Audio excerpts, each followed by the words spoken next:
So, after listening to some nonsense from an ESPN host, we're having to see it from Fox as well. Like this is just so dumb. It's the dumbest argument I've ever heard.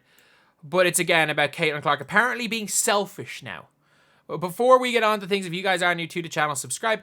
We are one off hitting 24,000. That would be absolutely incredible. But anyway, let's listen to good old Rob Parker. Good old Rob Parker. Let's listen to what Rob Parker has to say about the whole situation. Chris, wow. Caitlin Clark is selfish. Wow. There's no other way of looking at this. Sorry, I just need to, there's the wrong... I don't have the right picture of Caitlin Clark up during this. I gotta get the right picture of Caitlin Clark in here. There we go. This is the right picture of Caitlin Clark during this whole thing. Here's the WNBA, Chris. You talked about it. Oh, popularity. Oh, it's got a higher profile. People are talking about it. Even on The Odd Couple, we had a woman who covers it. Oh, by the way, I did not realize that I've had him on 1.75 speed. I just watch everything on 2x speed and didn't notice. WNBA asking her questions we've never done in the 6+ years we've done this show. Okay?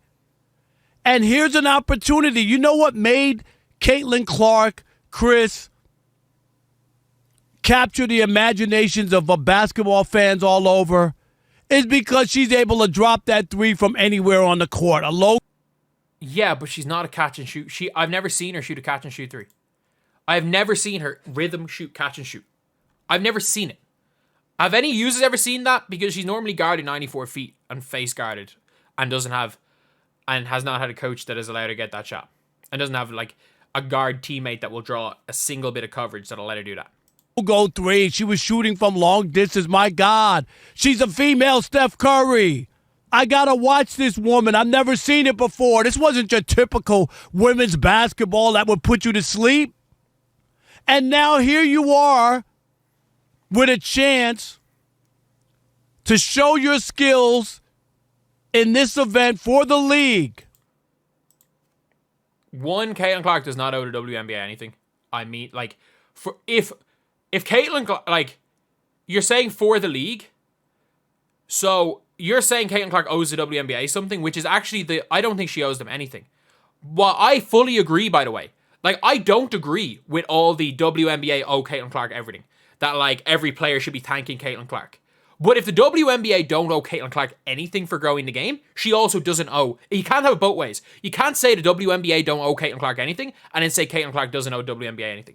And by the way, if you know the actual scenario of what's happening right now in the All-Star Weekend. So these are the interviews. And I couldn't find the proper, like, thing for this. But you see the way there's, like, a whole bunch of interviewers here.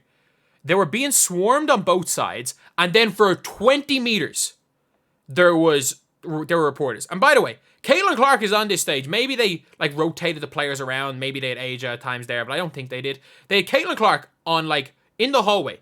It's a long, long corridor. They had Caitlin Clark at the end of it with a huge gap for anyone.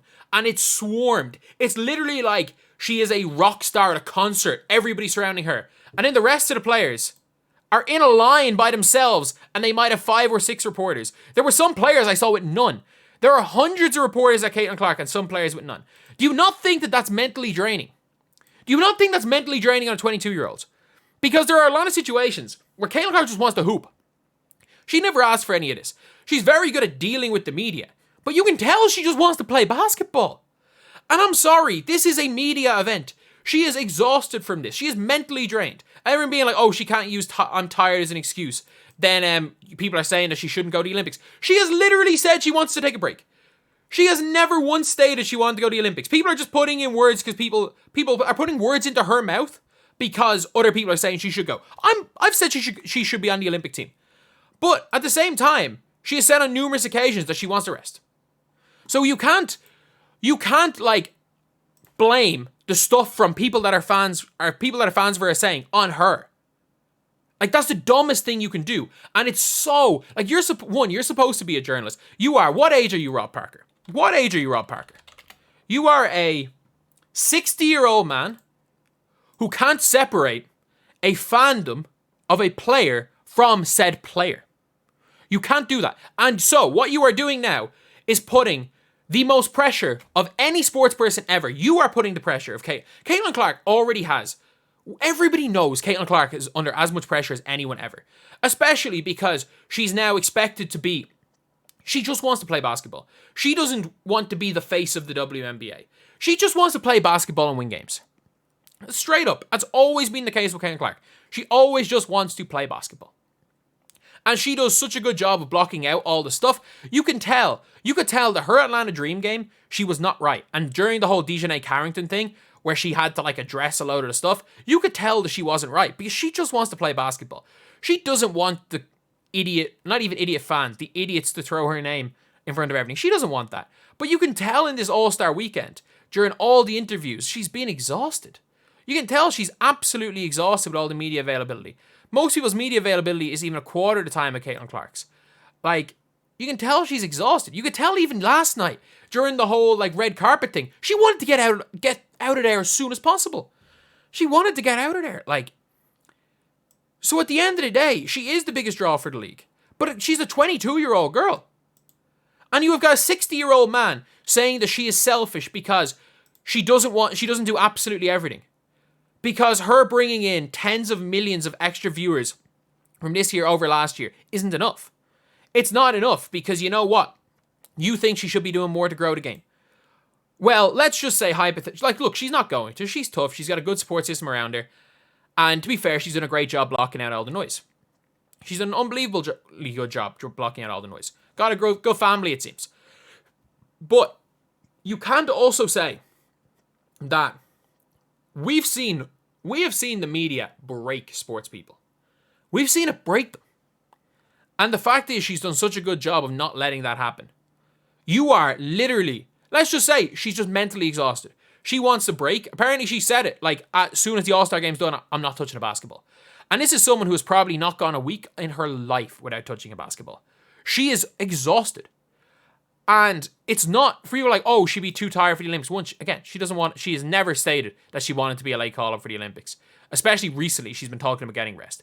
And two, there's a difference between physical exhaustion and mental exhaustion. If you are just exhausted, this is the first time she's watched basketball as a fan. She has showed up to the All-Star Saturday night cheering on Kelsey Mitchell, cheering on the players, and just watched basketball as a fan, getting to interact on the sideline with A'ja Wilson, just getting to sit there and relax. It's probably the first... She was eating pop instead of being worried about a three-point contest where Caitlin Clark, again, is this hyper-competitive athlete. If she wasn't at her best and she lost that contest, she'd be kicking herself going into the All-Star game tomorrow. Like, sometimes there's a time to relax. There are times to relax. You might be saying, oh, she's a month off. This is the most stressful weekend of the year because the media coverage that she's getting, even without being in a three-point contest, is 100 times worse. And again, she didn't even have a chance to mentally prepare because she was only asked to do it like 2 days ago. Like, she was literally only asked 2 days ago to compete in the three-point contest. So, yeah, I'm like, would I rather see her in the event? Cool. I would have rather seen her in the event. But at the end of the day, you cannot call somebody who, let's be honest. You know the WNBA deal is $2 billion? They're going to make more. For people saying they have a 3-year opt-out clause. So in 3 years' time, they can get more money. And Caitlin Clark's living up to expectations. She's pulling in more viewers than thought was imaginable in the WNBA. Paige Beckers is coming in next year. While not the draw of Caitlin Clark, a huge, huge draw. Dominique Malonga's coming in, potentially.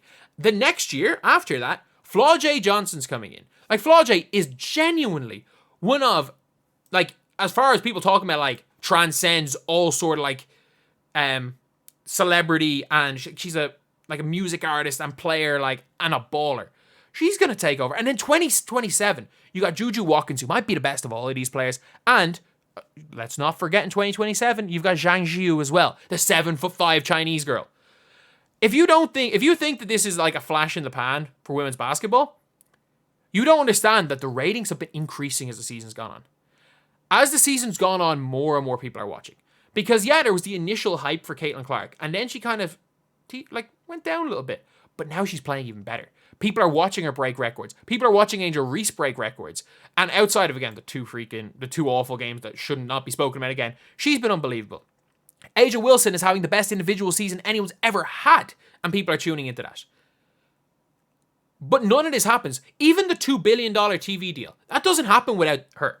That doesn't happen without her. By the way, they're making $200 million a year. I can see that going up to $300 or $400 million a year after 3 years. I genuinely can see it doubling again. None of that happens without Caitlin Clark. So if Caitlin Clark wants to rest, she can rest. Like, that's basically like you saying that for the good of the game, she needs to be, that she's not even a person. She doesn't want to do something. Just, for the good of the game, you're not a person. You're just a prop to grow this league. That's what Rob Parker's saying. Selfish because she's not allowing herself just to be a prop. Because she's clearly just exhausted. And not only physically exhausted, mentally exhausted too. And like, idiots criticized Angel Reese for the whole not doing media interviews and becoming exempt for that. Idiots did that. Idiots criticized her for that. At the end of the day, the best thing for women's basketball is that Caitlin Clark, Aja Wilson, Angel Reese, Breanna Steward, who's still hooping, Sabrina Ionescu, heck, Enrique is not that old, Fee Collier is not that old, Aaliyah Boston, Ezzy Magbagor, Juju Watkins, Flaw J, Zhang Jiu, Paige Beckers, Hailey Van Lith if she ever manages to regain her form. You've got if Dominique Malonga is the female Wemby. The best thing for the league is that all these people have long careers. Not that Caitlin Clark enters a 3-point contest at the end of a spell of games that she's never going to play as many games in short a time again because they need to fit everything in before the Olympics, and where she is just exhausted because she's playing 40 minutes a game. What Rob Parker doesn't realize is that Caitlin Clark doing this is not going to affect anything. I can guarantee you this was the most viewed Friday night of All-Star Weekend, even without Caitlin. Even without Caitlin. And you better believe Caitlin Clark is going to show up at NBA All-Star Weekend to grow the game. If you're talking about growing the game, you better believe she's going to show up at NBA All-Star Weekend. And maybe if she entered the 3-point contest with not 100% there mentally, and she just stunk it up, which could happen. Look, the 3-point contest is not who is the best shooter. It is literally who is the best mentally. Because every single one of these players could make 25 for 25 on any given rack if they are just shooting by themselves in an open gym. It is a mental contest. And if she's not 100% there, if she's lost a bit of confidence maybe in her shot, she's going through a shooting slump, then the worst thing she could have done was on this contest. But anyway, yeah, that is what it is. Thank you guys for watching. Please like, comment, and subscribe.